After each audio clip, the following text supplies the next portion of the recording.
Hi everyone, welcome back to the Torpedo channel. Today we've got a brave new box to open with a brave new guitar inside. It's a Harley Benton 7 TPB DLX.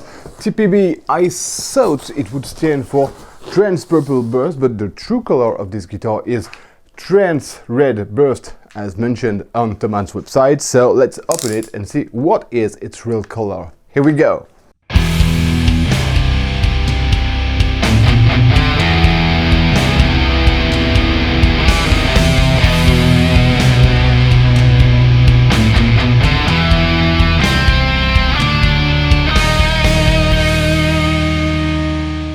And here it is. So, obviously, red to orange, I would say. Looks pretty cool. Yeah, pretty cool. Okay, so you've got a poplar body with, 5 pieces neck. Is it what? Maple to Okume, something? Yeah, it looks like it's what it is. Pretty interesting. Oh no, it's Nokume and Nieto. Alright, fine. 24 medium jumbo frets, well obviously. You've got locking tuners, pretty interesting, yeah. And HBZ custom wound 7 strings pickup with this bridge. Okay. Alright, well this thing looks pretty damn cool, I must say. Okay, let's check the frets. Oh. Not only there is nothing sharp, but yeah, it looks pretty smooth, I gotta say. Alright. The fingerboard, as usual with Harley Benton's guitars, is super dry, and I will do something about it. I've got lemon oil. The pots, okay, nice. Toggle, toggle is moving on the right side, but also on the wrong side, you know. Okay, we are on a 298 euros guitar, so you don't expect miracle from this. And for those who would wonder if those HBZ pickups are active, well, they are not. No battery compartment here. These are HBZ passive pickups. I know the HBZ active pickups that come with a lot of Harley Benton guitars. I will discover this passive HBZ. And yeah, let's discover them right now with the demo in the mix.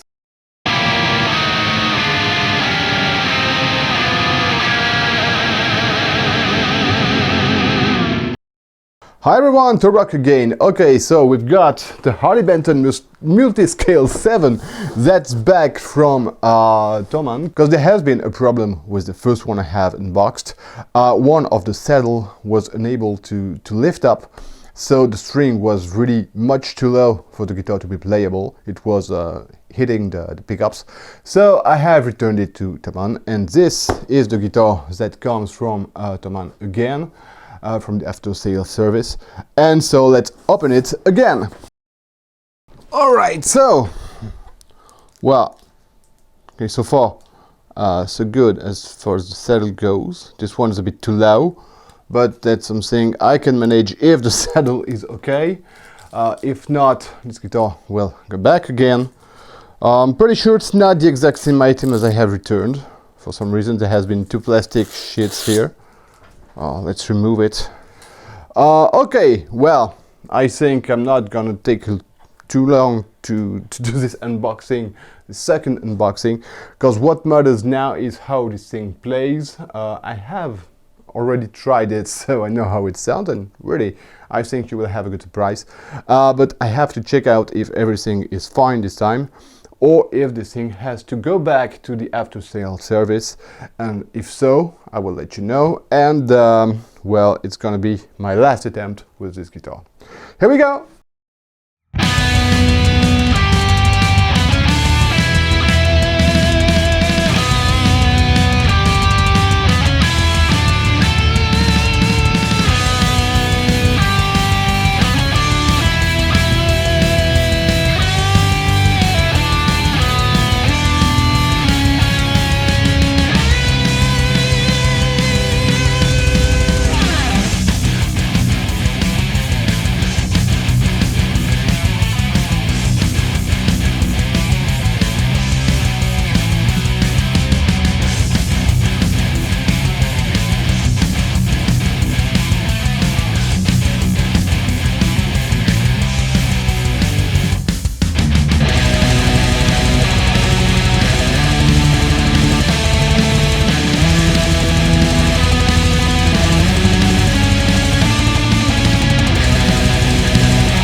Okay, so what you've just heard is this Harley Benton 7 strings multiscale, and now we're going to talk about what you couldn't see here with the demo. But just before we go there, I would like to ask you to subscribe to this channel if it's not already done.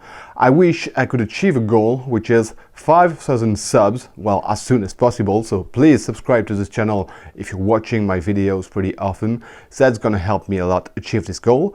If you enjoy my video, please share on social networks, leave some likes, leave some comments, and everything that YouTube's algorithms is gonna enjoy. And if you order anything from my partner Toman, please use my partner link that's gonna be in the video description down below. That also is gonna help me a lot to make more content on the channel. You have to know that when you click my link, you are on the French page of Toman. So you have to choose your own language. You do it by clicking on the French flag on top right, and there you are. Now, if you want to make 100% sure that you are really on my partner page, you can use the second link that's in the video description. It's gonna lead you to a list of highly recommended gear. There you will see my banner, my logo, and pretty much everything. Now, if you choose something that's not in my list, it's okay, it's gonna work anyway.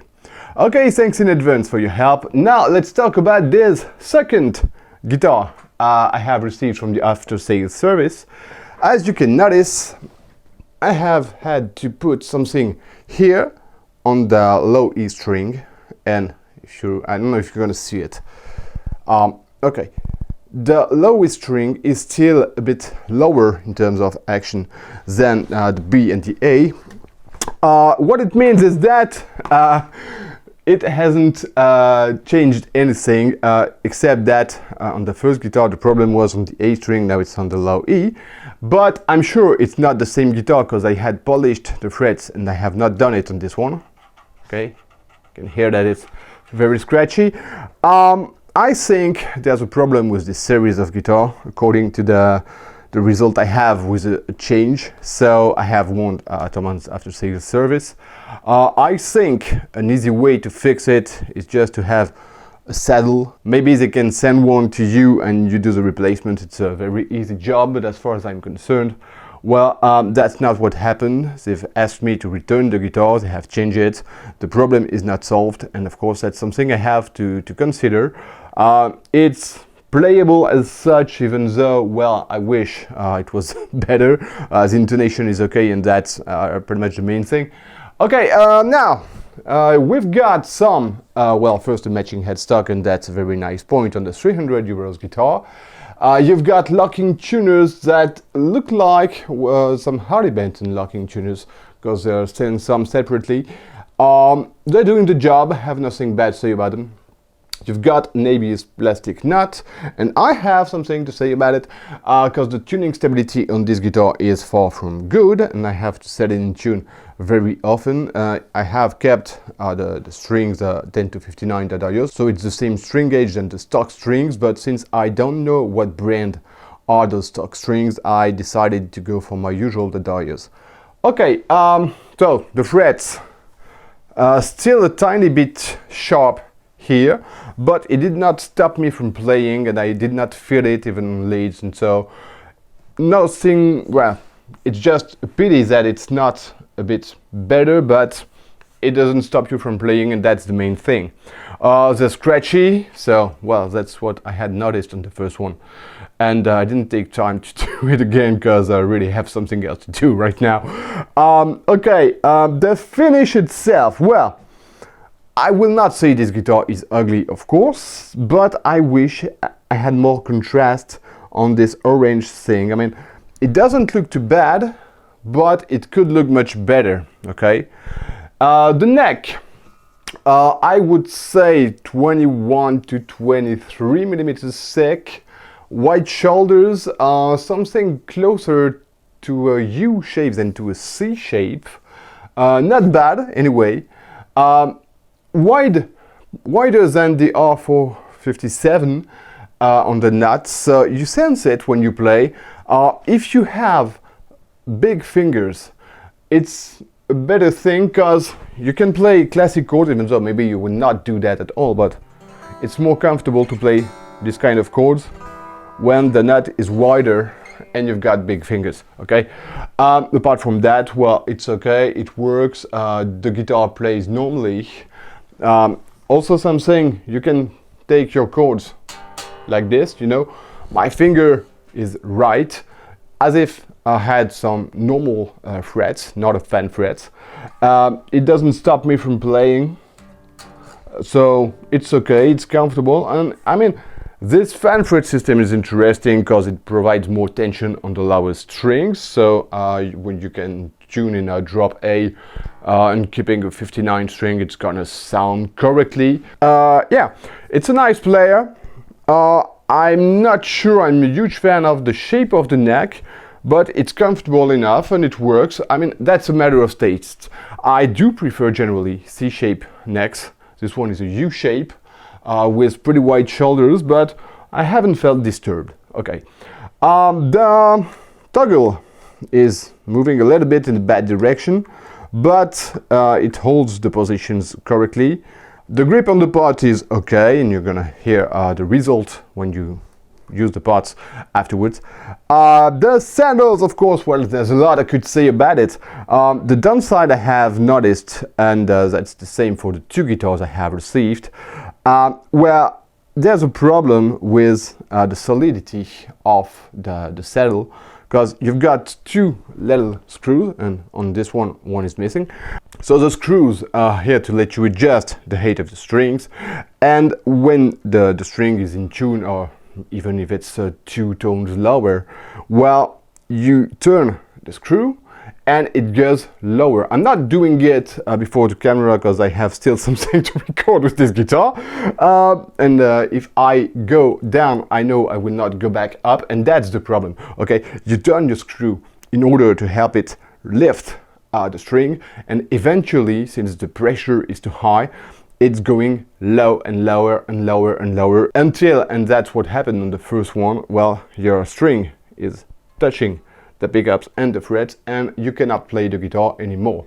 That's what I have put some pieces of paper and foam under it, because I knew it was the only way for me to kind of adjust it with this kind of technique, which is really homemade, you know. I couldn't achieve a better result. So, well, that's something to be kept in mind, because maybe it's gonna help you decide if you want this guitar, if you want to take the risk to have this kind of problem, even though I think it can be solved pretty easily. But so far that's not been done, and to be honest, I'm not gonna spend more time on this guitar. I've got many other videos to make, you know.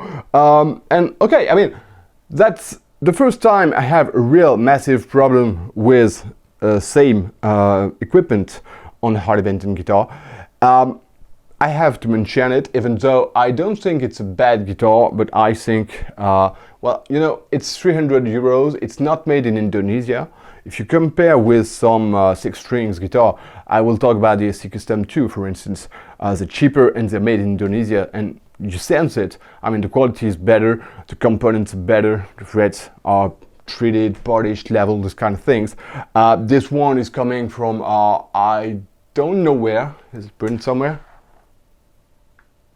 No.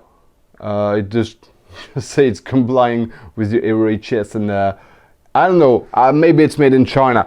I don't see that many guitars in 300 euros price range from Harley Benton made in China. This is one.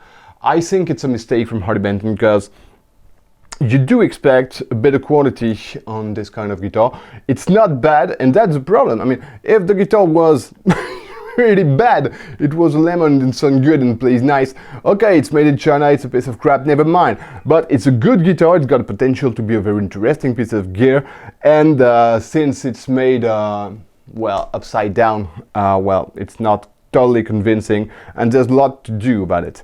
Okay, now we're gonna talk about the playability, the access to the 24 frets, as you can see. And going to the low E and the low B is more complicated with my rather short fingers, but you know, the access is interesting, and that also is due to the multiscale, because of course the high E is easier to access than the low E or the low B. The pickups, well, we're gonna talk about them right now because we're gonna listen to this guitar alone. Here we go.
Okay, and well, I think those pickups, they sound pretty good.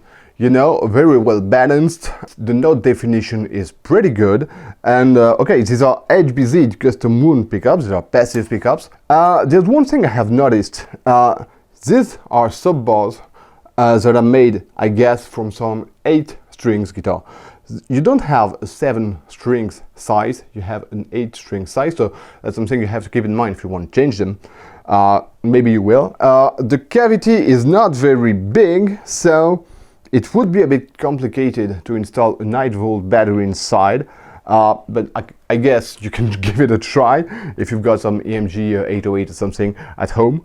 But you know, as such, I think the tone is good. It's not that noisy from some passive pickups. There's a lot of interesting features on this guitar. The main downside it has, the build quality is not very satisfying, and you have to be very careful with the saddles, because I have not touched the other ones, you know.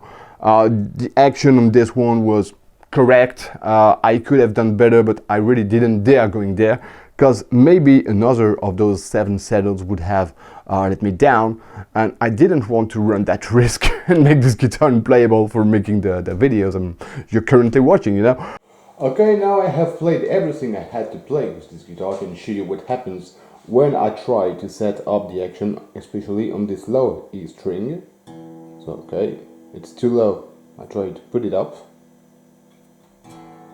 You can sense that it's a bit high now. And you know, suddenly you've got that noise here. And eventually the string doesn't get higher, but it gets lower. Like this. And if you do insist, you end up with a string that's even lower than where you started, and that you cannot lift anymore. But okay, it's a good basis. It would deserve a bit of treatment. It would deserve some better saddles, a better nut, and if it was made in Indonesia and it was 50 euros more expensive, I mean, it would not be a crime. It would be something very interesting, and it would make a difference between this one and the R457. And talking about the difference between these two, well, I'm gonna make a comparison video between the two, so I'm not gonna redo the review of this one and of the other one. I'm really gonna focus on the comparison between the two, and that's gonna be my next video. Okay, so thanks for watching this one, and stay tuned to the Truck channel. See you!